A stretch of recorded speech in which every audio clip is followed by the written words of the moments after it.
is what flows in this fam's DNA. Dope is what flows in this fam's DNA.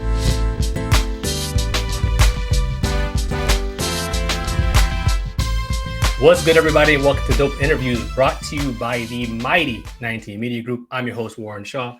And as always, you know what you have to do. You have to rate, review, subscribe to everything on the 19 Media Group platform, especially this show, Dope Interviews. Shout out to Rich Kid Clothing for the continued sponsorship of the Dope Interviews brand here on our YouTube platform. And now that is out of the way, we've got to get to the ish. As you know, I love to do my thing. We have a great guest in here with us today this week. He is a creator, writer, producer, showrunner, basically everything for the entire damn show. Power Book 3, Raising Kanan on STARZ. It's my guy, Sascha Penn. Sascha, what's good, family? How you doing? How are you, Warren? Thanks for having me, man. Really appreciate it. No. Thank you for coming on the show, bro, and taking the time here to be with us, because this is a really dope show. And, I'm going to talk a little bit about some of my own fandom from it as well, too. But as anything, we have to start from the beginning. That's what we do here in Dope Interviews. We don't just rush right in. We got to kind of set the groundwork and lay things down here. So ironically, Raising Kanan is an origin story, but we need to kind of get to your origin story. So in your words, kind of like, what is the path and kind of like what led you to the role that you're in right now as a showrunner for this amazing show? I mean, I wish I could say it was a straight line. There's the path, as I'm sure given what you do. You take a lot of detours, you take a lot of left turns. I like to say to my kids, I've had like 5 different careers, but I did everything from I worked not for profit. I went to Columbia Business School. I worked at a marketing firm called Prasad Brothers for a while, which was based in New York. Then I came out to LA and I worked on music videos and commercials, and, sort of everything ultimately added up to sort of where I am right now. But, it was a lot of stops and starts, and ultimately I think I've ended up in the right place. But, you never know. I think that's part of life is you take different, there are different opportunities that you sort of afford for yourself, and you hope that you choose the right one. So would it be kind of like too cliche to say this isn't necessarily what you wanted to be when you were growing up? Like, did you kind of figure this out along the way? I think, great question. I think I probably always did want to be this. I just didn't know it. I think really, to be honest, is I didn't even know it was a real possibility. I grew up on the East Coast. I grew up in Boston. And I think, and I don't know where you're from, but the idea of Los Angeles and working in Hollywood and writing television shows, that doesn't seem like a real job, especially my parents are both immigrants. This was not necessarily the path that they would have picked for me. And so I think it was a real abstraction, for me, like even living in New York, like I knew people who worked in TV and movies, but it felt like they were like real outliers, like, like they were doing something that was so far from anything I even understood. But then, one thing led to another, and here I am. But it's been, like I said, it's been a journey. It's been a journey. Well, you're extremely well read from what I understand. And then you also mentioned, obviously, that, you did work some TV in terms of commercials and some videos. What's the difference really in terms of like producing content for that and then content for kind of like a series? And do you have any funny stories that you remember from those times working TVs and commercials and things like that? Well, I mean, that business has changed so much, because obviously the music business has changed. I mean, there was a period of time where it was like, every artist, every song had a music video, any single that was released.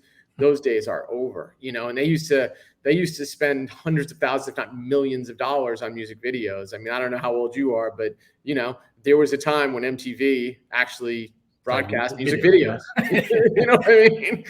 And so, those days are long gone, but I was in there sort of in its heyday. I was there, I worked at a company called Palomar Pictures, and I ran a specific division of Palomar Pictures that was actually a joint venture with that company, Prasad Brothers. And, we did a lot of cool videos. I mean, it was fun, man. I mean, it was really cool, and got to meet so many artists that I had sort of, idolized and all that. I mean, I don't know that I have any specific funny stories. I mean, there were definitely some crazy stories. I mean, the music video world back then was the wild, wild west. There was a lot of money and not a lot of oversight. So there's that. But no, it was good. It was a great experience. And in terms of the different, I mean, it's a very, very different experience, right? I mean, there's no script per se for music videos. There's a treatment, there's an idea.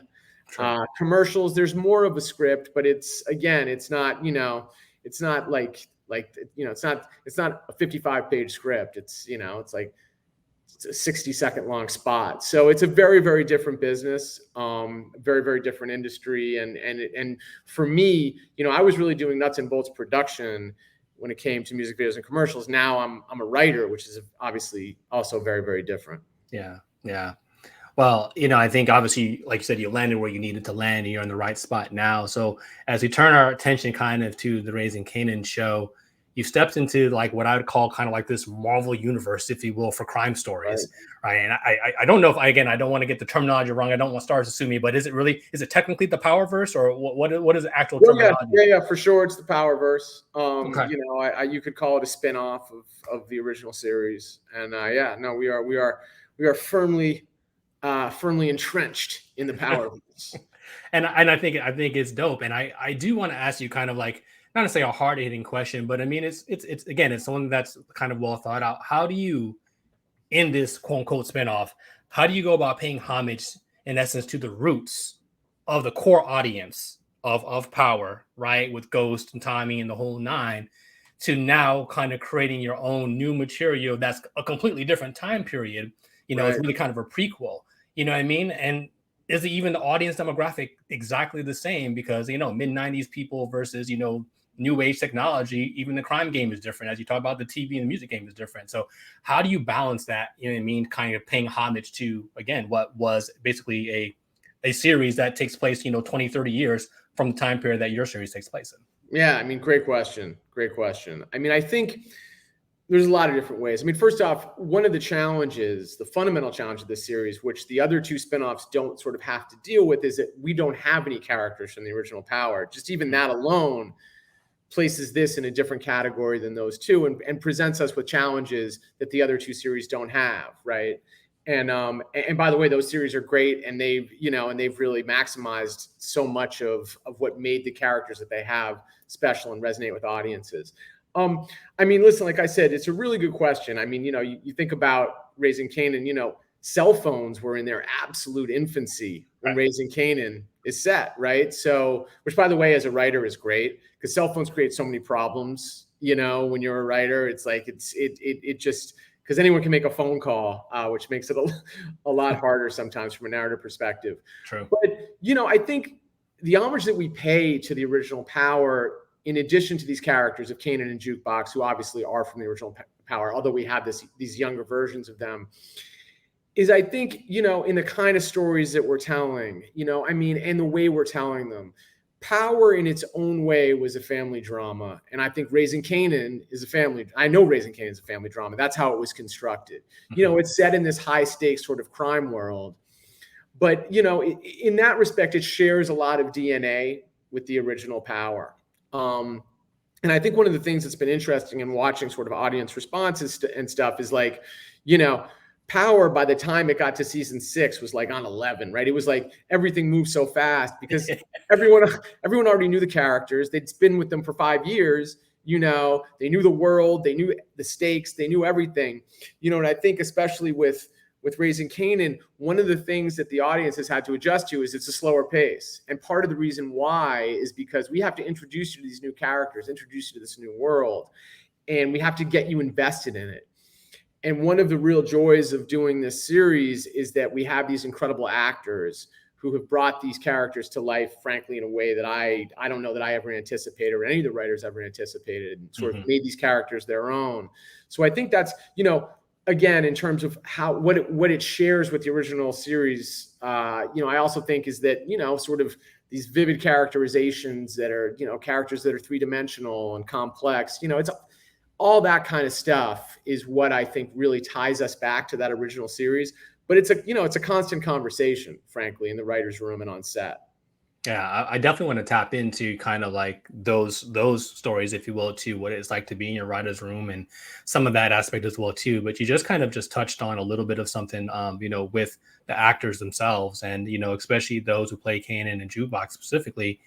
This is not even or they can reference. Yeah, it's one thing like, Patina, she's playing Raw. We're like, fine. She she's lived through some of that aspect of it like that too. So how what's like the mentorship like for those young actors who really don't have anything to refer back to? Is just, again, how are they preparing for the role? Are they watching a bunch of stuff? Are they talking to people who've been there and done that, so to speak? Yeah. Because they do a really great job of kind of like allowing the 90s guy to take over them in the show. Yeah. I mean, you were asking for a funny story earlier. I'll give you a funny story now, which is that, to your point, so the actress that plays Nicole in season 1, Jukebox's girlfriend, there's this scene where she's on her bed and she has a Walkman, and on set, she had the Walkman. We handed her the cassette tape that was still in the box. It was in the cassette tape box.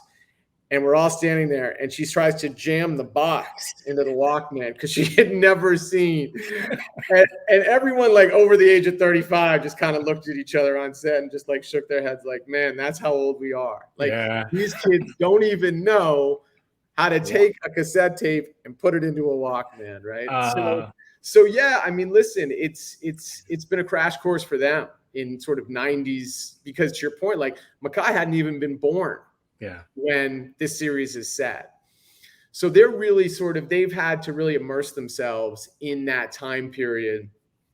They're watching, TV shows of that era, feature films, stuff like that. And really just a lot of conversation. The nice thing about these actors, especially Makai and Haley, is that they're like students in a way. Like they're eager to absorb everything they possibly can for these roles. So they constantly have questions. They're constantly doing research. And I think the other thing that's nice is that a lot of that stuff of that era is sort of new again, right? Like, True. Whether it's sneakers or Sergio Tacchini or whatever, or Fila, all those old brands, and I don't know how old you are, Warren. I'm sure I'm older than you, but all those old brands of our childhood are back now in really interesting ways, because I think that stuff is sort of it's sort of experiencing this renaissance, which is cool. So they also sort of have access to that as well. Yeah, I love what you said there about that, because I talk to people all the time, and we're in a very nuanced or different stage, I think, of media, content creation, and even consumption in some ways too. So if my normal world, if you will, in terms of sports, well, now we no longer want to hear from your journalists, so to speak. We want to hear directly from the players, and players have that ability to kind of tell their own stories and, quote unquote, reminisce and talk about what it was like to play with whoever the case may be. And then the same similar situation when it comes to, again, all your throwback Jordans and all those other things in terms of fashion as well. So that is a nice, I think, little like reference point, I think, for some of your younger cast members, but they're still doing the work, which it's obvious on the show that they are doing the work, and they are truly entrenched into this kind of, whatever extra character, which is basically the 90s and New York in that aspect of it. Hip hop plays a big role in it as well too. And, I'm up there. You know what I mean? I'm middle age at this point. I'm comfortable in that. Okay, and I own it. Right. And I really enjoy like listening to, the soundtrack of the series and kind of being reminiscing in that as well too. Just what is your own personal affinity towards that style, that class of music, and so to speak?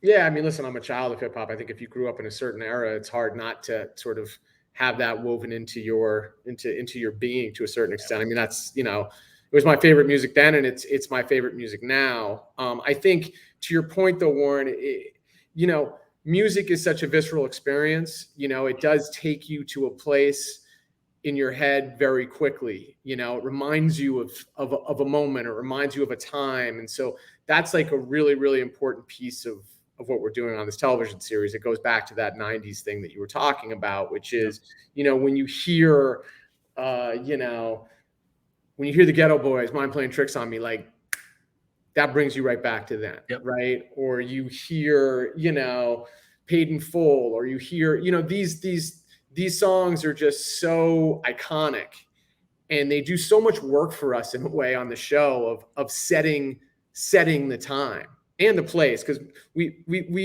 lean towards sort of new East Coast hip hop on the show. Yeah. I mean, obviously deliberately. But yeah, so, those songs, those artists, they just connote that era in a way that like nothing else does. I mean, don't get me wrong. the sneakers, the cars, all of that stuff adds up to sort of what we hope is a real authentic 90s experience. But the music, at least for me, it snaps me back in a way that kind of nothing else does, you know? And we spend a lot of time on it. I can't lie. And those songs are expensive, by the way. And they're all bangers, really and truly. And, right. And again, I really do appreciate that. Again, I was technically born in New York. I was raised in the South Florida area. So my wife is Floridian, but I'm very much a New Yorker. My mom still is there and things of that nature. Right. And so I'm very much an East Coast hip hop guy. I'm not really into, the trap and the booty music that's, from this era or whatever. So when I watch, Raising Kanan and stuff comes on, and it could be, BDP, it could be, right. You know what I mean? Big Daddy Kane or whatever. And my wife will like, oh, there you go. Yeah. You know what I mean? Because I'll be nodding. And I'm, like you said, I'm very much in the moment of like what I even felt when those songs were playing for me when I grew up, so to speak. We were talking a little bit off air, right? A little bit about sports. So sports, hip hop, and quote unquote, the drug game do kind of collide in real life aspects of it as well, too. So without giving anything away, so to speak, do you feel like you'll be able to integrate maybe even your own love for sports into kind of the storytelling, of this show, you know what I mean? And I don't know, you know what I mean? And a fictional player will come by, or they'll be at the Rucker or something like that as well too. Yeah. Do you feel like that's just something that you'll be able to weave into the story? Yeah, when I lived in New York full time, I used to go to the Rucker. I used to work at Harlem Hospital. I used to go to the Rucker. So I'm a huge Rucker guy. I mean, I'd love to figure out a way to do that. I mean, I think one thing I'm a stickler about, though, I will tell you, Warren, is like there's nothing worse than bad basketball being played in a feature film or a television series. Like, so for me, anything we do, the basketball better be good. The guys who were playing, it's like when they did Above the Rim, like Dwayne Martin really knew how to play basketball. You know what I'm saying? So when you were watching Dwayne Martin, you're like, okay, that guy knows how to play.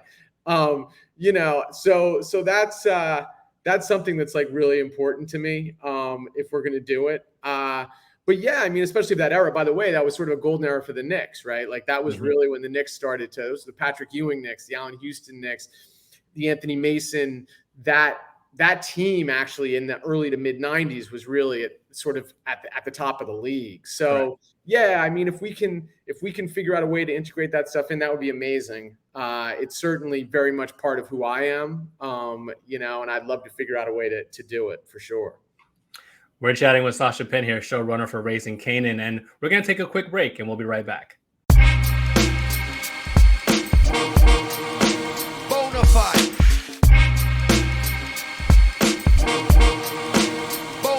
And we're back with showrunner from Raising Kanan, Sascha Penn. Make sure you're following him on social at Penn Sascha. Make sure you're also following the show, at Raising Kanan. I think it's Raising Kanan STARZ on Instagram. So make sure you're following all of that great content coming out of there. So Sascha, you know what it is, man. We've been having a good time. We've been talking for a few minutes here, and I feel like we're friends. And I can tell you the truth. Okay. All right. Don't lie to me, Warren. So when I originally saw the launch of the series and the quote unquote Powerverse, I said, oh, here goes 50 with the money grab. Just trying to get the bag because there's interest and so forth and so forth. But honestly, and I say this truthfully, Raising Kanan is phenomenal. And thank you, man. Yeah, I mean that sincerely. And it is my favorite of the spinoffs. And that's no knock, to what Tariq got going on or what Tommy got going on in their series individually. But again, I think as we alluded to, this is kind of my era. So trying to go back and really I really, really feel it. How do you think you can make the show feel different, if you will, from season 1 now to season 2? Because a lot of times when I watch TV, season 1 really is not necessarily the pilot per se, because obviously episode 1 is the pilot, but you're kind of finding your footing. And then after you're like, all right, we got re-upped, we're ready to come back, you can try some new things kind of in those subsequent seasons. So how do you think season 2 will differ from what you did last year? I mean, I think it really goes to what you were saying, Warren, which is that, there's this opportunity to go deeper into the characters. You have more opportunity to sort of explore them and explore, their relationships and the back and forth. For example, I mean, I think specifically with Marvin in season 2, there's a real opportunity to try to sort of take him on a redemption journey, so to speak. I mean, because the season 1 ended in a pretty dark place for him. And I can't say that he was incredibly likable at the end of season 1. And I think, I think the audience sort of responded to that. And they responded to it in a way that frankly was gratifying, and that it felt like we were successful. We did our jobs, right, as it related to that story. But yeah, I mean, I think the thing that's tough is, the stakes have to keep getting higher. The drama has to keep getting greater. And so but you have to do it in a way that doesn't compromise the integrity of the show, right? There's that expression, jumping the shark, as it relates to television series, which goes back to Happy Days, when Fonzie jumped the shark on his motorcycle. But that is the challenge, is like creating stories and stakes that feel organic to the world without making it feel completely insane and unrealistic. Because this show is very grounded, and I hope that's part of what you respond to, is that, and what I mean by that, it's like, these characters feel kind of real, and I think that's something that's really important to the actors and to the writers on the series, certainly to me, is that the actors feel sort of like people you can kind of relate to, and people maybe you met in your life, or even yourself to a certain extent. Because at its most basic, the show is a family drama. And in the case of Rock, for example, she's bouncing work and life. Now, her job is very specific, but raising a kid I don't know if you have children, but that's a very universal experience. And what she's doing on a certain level is universal, which is like trying to make sure she isn't doing irreparable damage to her son, but maybe she is, so yeah. Well, in some ways we know. Yes. How we know she didn't do such a great job. And there are some really, really tough stuff in there, parental. And I think what's really interesting when I watch and consume TV nowadays, it's, I tell, again, my wife all the time, I say, TV is really made in a way that I think is intentionally to kind of be more realistic in some ways, like you said, grounded. Nobody's all good. Yep. Nobody's all bad. And I think you're kind of hard pressed to find, I don't want to say like the hero of a story now, because he's cool. No, he's kind of an a-hole.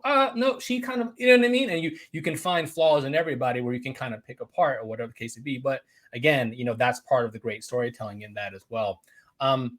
Something that I noticed, even from previous interviews that you've done, and, kind of understanding the narrative of the show, that there is this, underlying, or there's like this borrowing, if you will, from the great Goodfellas, where 50 is kind of narrating behind the scenes, Sure. even kind of telling you what it was like growing up and what was going on in that experience, so to speak.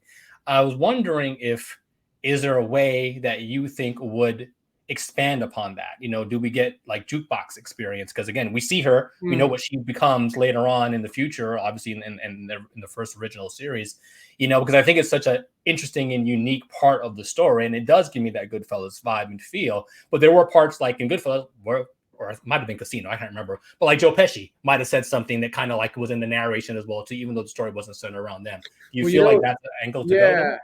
Great question. Because by the way, in Goodfellas, it isn't Joe Pesci, but it is Henry Hill's wife. It's Lorraine Bracco. Yes. Remember, she's like, after he beats that guy up, all of a sudden we hear her VO. Yeah, you're totally right, and I forgot about that.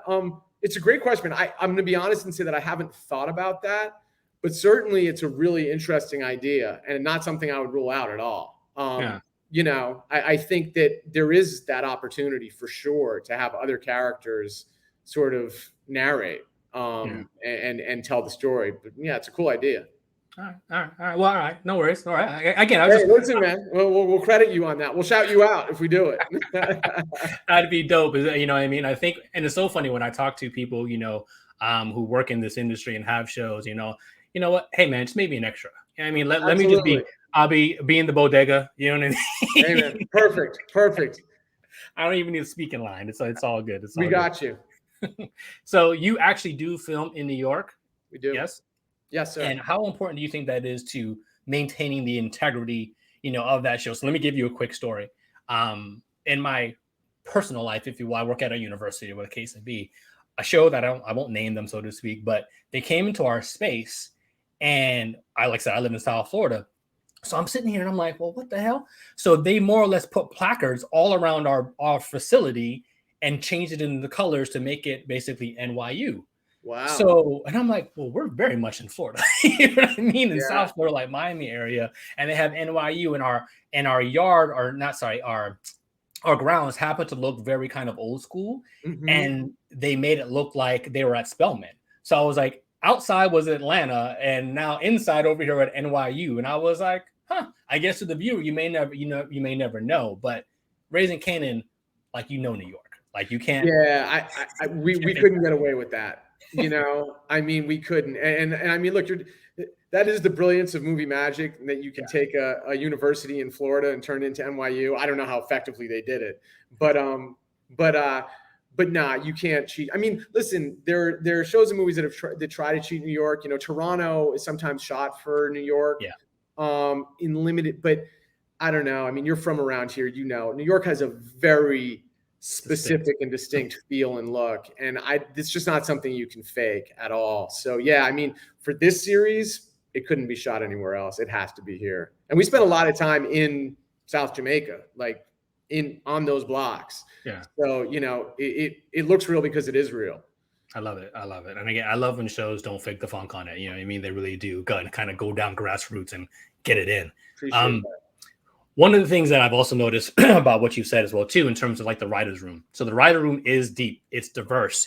You know, you have, the appropriate representation. But I was wondering, does it extend to like people who were former hustlers? Does it extend to people who were cops as well, too, to kind of get that experience? Like, oh, a cop wouldn't say it that way or wouldn't react in this aspect, or whatever the case may be. Well, we have a police consultant on the show who does call us out on all that stuff. As far as the room goes, I mean, I wouldn't say we have former hustlers by the way, I mean, if it's someone who can write, I'll welcome anybody into that room, especially someone who has expertise. We do have people in the room whose parents were hustlers, who have that experience, who've given us a lot of great sort of storylines and experiences, because actually they really can speak to Kanan's experience, in a very, very specific and real way.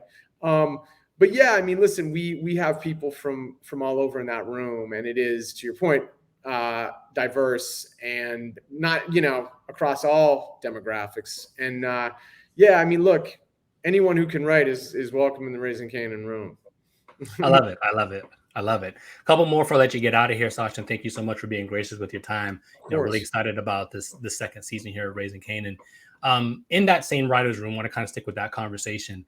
When I talk to people again of this ilk, sometimes it's like, yeah, it gets heated because, you know what I mean? We have some disagreements, so to speak. Is there anything that you can share, about some of the, more heated moments in the writer's room, and kind of like how you overcame that to make it connect the way that you wanted to on film?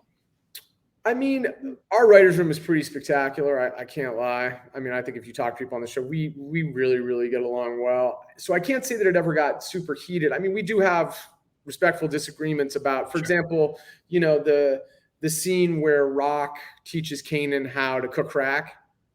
There was a lot of back and forth in the room about that, about whether she would do it, how she would do it, what would prompt her. And there was a lot of back and forth about that. Ultimately, I think the room reached a decision. It was the right one.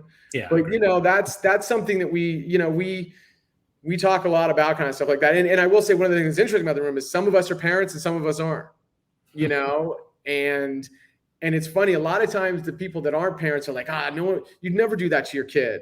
And of course, people who are parents are like, no, you would. And because, parenting, it ain't science, man. It's art. Nah. And you're guessing 95% of the time. And again, if you're in that life, you're trying to keep it a buck. It's like, all right, how much are you trying to protect? How much do you really need to inform so that they can actually be safe? For sure. You know what I mean? And I think that's the lens of what I look at it. I was like, yeah, that's effed up, but you know what I mean? You may want to really know what this life is about. Yeah. You know what I mean? So and just to be clear, we have a writer in our room whose mother taught her how to cook crack. And so, there was really no better sort of argument for the scene than that, to be honest. And by the way, her mother used a very similar rationale that Rock uses in that scene. Wow. Thank you for sharing that. I mean, I know it's a little deeper into that, but again, I think it's important when understanding how authentic the show really is and how much thought goes into it. Last couple ones here, and I know you've been asked this question many times, but we're a year removed from probably that conversation. What's the arc? How long does it take to tell the story of Kanan, and Jukebox? And, I'd assume at some point when the season is series rather is ending, Ghost and Tommy come along in some sort of way, whatever the case may be. But do you have an idea of how many seasons it would take to tell this story in its totality? I don't. It's one of those things where it feels like on the one hand, it could go on forever. And on the other hand, it has to end too. Yeah. So I don't know yet. I mean, our second season is about to air. So, it's going to go more than 2, I hope. But yeah, I mean, what's so interesting about this stuff, Warren, is it does sort of take on a life of its own. You know what I mean? Like all of a sudden you discover a storyline or a character that you hadn't even thought of originally that takes you down a completely different path. And all of a sudden it opens up a new world. And so I can't call it, but I feel like we have at least 2 or 3 more seasons that I can see right now, but who knows, man? You talk to the network and the studio and they'll tell you. I know the purse strings. It is what it is. And you're just trying to stay gainfully employed, producing good content along the way. And I'm sure you'll do just that. How do you hope to basically evolve the story of Kanan when all is said and is done? And I guess in a kind of a parallel question, if you will, too, how do you think you'll grow professionally and personally after this series? I mean, look, for me personally, I just hope I'm a better writer and a better father at the end of this. Not that's all. Out of crack, though. Yeah, exactly. That's all I can hope for. And I think you get better at both by doing it every day. But as far as Kanan, I think it really is, the central conversation in the series is really this relationship between Kanan and Rock, and I think it really is, that's the piece of it that I think, that will constantly be evolving and changing, as well as, he has this extended family, which is pretty rich in terms of personalities and opportunities, Jukebox, Marvin, Lou, each of these characters is inhabited by incredible actors who every day show us some piece of the character that maybe we hadn't seen before, that can allow us to sort of expand our stories and whatnot. So, I mean, I think in terms of Kanan's evolution, we know how his story ends, right? True. And so it's like, how do we get him to there? Because we've started him off now in a very, very different place than what the viewers expected, maybe what the audience expected. So, which is as a wide-eyed kid sort of, who kind of lives for his mom. And then he turns into the character that 50 kind of realizes in Original Power. So, it's a long journey to get him there. And so I think, there's a lot of twists and turns ahead for sure. Well, I am super excited, to see what is light in store, for this. Again, thank you so much for sharing the behind the scenes look. Power Book 3, Raising Kanan. Season 2 is set to air here, and then I guess this weekend by the time this actually gets out, on the STARZ network. I have no doubt you're going to accomplish everything that the Powerverse needs you to accomplish, and then thank you, man. Well, first up, thank you so much for having me on. It's a total pleasure, and I appreciate you watching the series.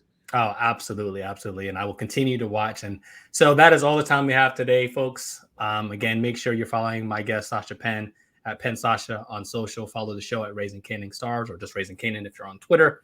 The joint's really good. So you're going to enjoy it. Don't forget to rock with me at dope_interviews on Twitter, or Shaw Sports NBA to find my basketball and my regular takes, if you will, too. You know what time it is, man. It's been another dope interview, and we're out. Together we stand, divided we never. The vision is one, striving for the better. Working as a team, working toward a dream. It's not even work when the team is the dream. On a united front, we got our own back. A band of brothers to counteract any attack. One heart in fact, forget what the blood say. Dope is what flows in this fam's DNA. So let's do it for the love, give to the max. Listen to opinion, but react to facts. And remember that together with a but separate, just pieces of it. Shoot, no.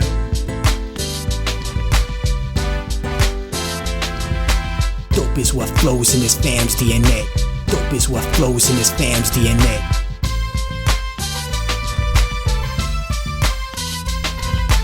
Family represent like a tree with names on it. We're free, no chains on it. Relieved, the pain's gone, I can see. We come together like questions on the quiz. Mojo Flow and Viz, man, you know what it is. And if ignorance is bliss, you're gonna hate this lesson. Organized intellect like a tropical depression. My symbol is the cross, a mic and ghost peppers. Cause I'm just a black sheep growing up to be a shepherd. Moonlighting as a weapon to protect the children. Every brother is a father, dynasties we're building. Max, J and K, Bay, and Isaiah, next level of the family foundation, understand me?